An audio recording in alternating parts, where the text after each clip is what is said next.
Olá pessoal, no vídeo de hoje nós vamos falar sobre o adimplemento substancial. Mas antes eu queria pedir a ajuda de vocês, pedindo que vocês se inscrevessem no nosso canal e, se gostarem do conteúdo, que dessem um like, pois isso ajuda na propagação do nosso conteúdo. Bem, o adimplemento substancial é uma teoria que tem sido desenvolvida pela doutrina, com a aceitação jurisprudencial no Brasil já em vários tribunais, que defende que há situações em que um determinado inadimplemento ele não tem uma relevância tão grande dentro do conjunto de todo o conjunto de obrigações, de todo o programa contratual, a ponto de justificar a resolução de uma relação contratual. Sobre resolução nós já falamos um pouquinho em um vídeo anterior. Pois bem, o direito civil ele defende, ele quer que as obrigações se extinguam, sobretudo com o adimplemento. Evidentemente, as situações que fazem com que a pessoa devedora não consiga ou não possa, em determinadas situações, adimplir uma obrigação que tenha assumido.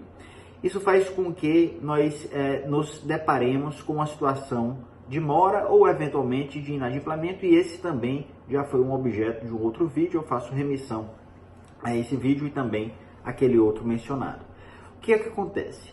Diante desse cenário de inadimplemento, um dos caminhos possíveis seria a resolução contratual, a extinção da relação contratual com a eventual devolução de valores já recebidos, prestações já recebidas e retenção de uma outra parcela a títulos de perdas e danos.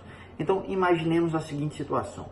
Uma pessoa contraiu um empréstimo para fazer a aquisição de um apartamento, realizar o sonho da casa própria. Fez a contratação de um empréstimo, desse financiamento, e dividiu o pagamento do empréstimo, imaginemos, em 120 prestações.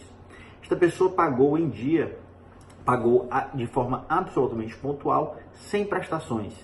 E depois de ter pago a 100ª prestação, uma intercorrência de sua vida, eventualmente um problema familiar, de saúde, ou um problema profissional, a pessoa veio a ser colocada, digamos, em uma situação de dificuldade financeira.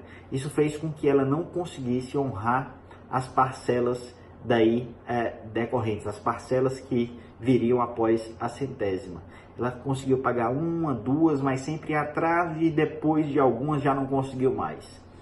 A instituição financeira que teria feito o financiamento da aquisição desse imóvel poderia eventualmente executar o contrato, executar todas as garantias previstas nesse contrato, o que poderia levar esta pessoa a ser desalojada. Então, imaginemos que o apartamento que foi adquirido com esse empréstimo tenha sido dado ele próprio em garantia, uma garantia hipotecária. A entidade financiadora iria executar o contrato, buscaria penhorar aquele apartamento, o apartamento iria à asta pública e viria a ser adquirido por alguém, a pessoa que teria feito a aquisição pleitearia a sua emissão na posse, o que levaria a pessoa devedora a ser despejada, digamos assim. Então ela se encontraria em uma situação de precariedade momentânea, então ela ficaria talvez sem um lar. Seria uma situação grave, uma situação drástica. Não se diz que é uma situação impossível e há previsão no direito civil para que isto ocorra. A questão é que, analisando todo o conjunto do programa contratual, com a previsão daquelas 120 prestações a serem pagas, a pessoa teria pago uma quantidade considerável destas prestações. Um dos caminhos que ela poderia arguir em sua defesa para evitar esses efeitos graves que nós mencionamos aqui seria a teoria do adimplemento substancial. Esta pessoa devedora alegaria que teria adimplido substancialmente o contrato. O que significa isso? Há uma confusão bastante comum quanto à teoria do adimplemento substancial, pois, no senso comum, para várias pessoas, a aplicação do adimplemento substancial levaria como via de consequências o entendimento de que teria havido uma quitação. E isso não é verdade. Um dos efeitos previstos pela aplicação do adimplemento substancial é a manutenção da relação contratual com uma busca de soluções outras para a realização do crédito da pessoa credora, evidentemente, ou seja, para a satisfação da pessoa credora, por meios menos gravosos, menos onerosos à pessoa devedora que não uma resolução contratual ou o específico, digamos, a específica execução do contrato, nesta hipótese que nós mencionamos há pouco. Então, haveria caminhos pelos quais seria possível satisfazer a pessoa credora sem que a pessoa devedora perdesse o seu lar, digamos assim. Ou seja, a pessoa credora poderia realizar o seu crédito por caminhos menos onerosos à pessoa devedora que não a perda completa do seu apartamento.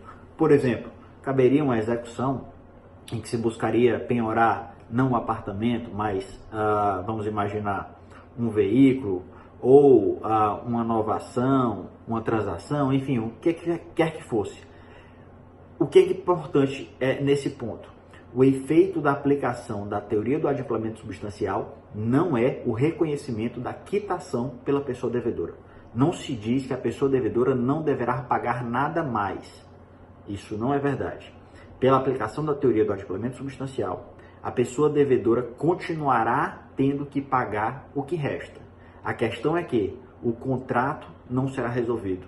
Nós preservaremos a relação contratual, buscando a satisfação da pessoa credora por caminhos menos onerosos à pessoa devedora que não a extinção da relação contratual ou da própria execução de garantias eventualmente concedidas naquele contrato. Por exemplo, uma garantia hipotecária neste exemplo que foi trazido aqui.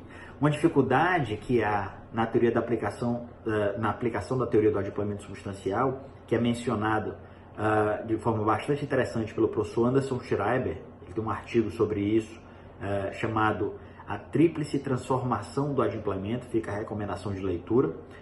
Vou colocar aqui no link, vou colocar aqui embaixo do vídeo o link para esse artigo do professor Anderson Schreiber. É a dificuldade de que os tribunais eles têm feito uma análise estritamente quantitativa. Então, se a pessoa já pagou 90% do contrato, então isso já levaria ao reconhecimento do adimplemento substancial. Em outros casos, 70%, 60%. Há julgados isolados que dizem que se já tiver sido pago mais de 50%, já abriria espaço ali para a aplicação da teoria do adimplemento substancial. Então, o professor ele menciona isso no artigo, que ele diz que a análise tem sido estritamente quantitativa e mesmo em uma análise quantitativa nós não temos segurança percentual. E aí ele defende que a análise não seja estritamente quantitativa, mas ao lado de uma análise quantitativa, que nós façamos também uma análise qualitativa. Isto é, dentro de um cenário de uma pluralidade de obrigações, há a possibilidade de uma obrigação específica representar quantitativamente um percentual baixo dentro de todo o programa contratual, mas qualitativamente aquela obrigação poderia ser considerada uma obrigação essencial. Ou seja, aquela obrigação, ainda que tenha sido cumprida, aquela obrigação, ainda que represente um valor baixo dentro do todo o programa contratual, ela tem uma relevância funcional que o seu cumprimento eventualmente já justificaria a aplicação da teoria do adimplemento substancial. Então, arrematando, por esta teoria, nós não reconhecemos a quitação, a obrigação ela continuará a existir, então a pessoa devedora terá que pagar a sua dívida ainda por meios menos onerosos. Esse é o grande intuito da teoria do adimplemento substancial, preservar as relações contratuais sem que haja prejuízo à pessoa credora. Então, nós tentamos encontrar ali uma sintonia fina em que consigamos satisfazer a pessoa credora sem gerar prejuízos extremamente onerosos à pessoa devedora. Valeu, até o próximo vídeo.